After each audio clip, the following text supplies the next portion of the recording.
ভারতের প্রধানমন্ত্রী নরেন্দ্র মোদীকে বোমা পেটে হত্যার হুমকি দেওয়া হয়েছে।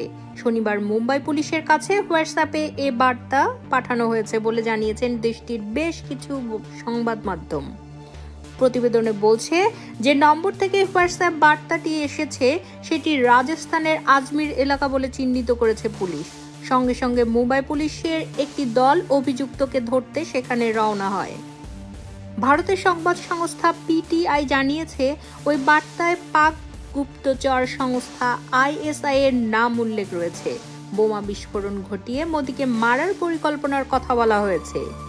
তদন্তকারীরা প্রাথমিকভাবে মনে করছেন অভিযুক্তের মানসিক সমস্যা থাকতে পারে অথবা মাতাল অবস্থায় এই মেসেজ করে থাকতে পারেন।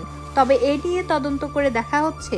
হুমকি পাওয়ার পরে মুম্বাইয়ের থানায় এফআইআর দায়ের করা হয়েছে।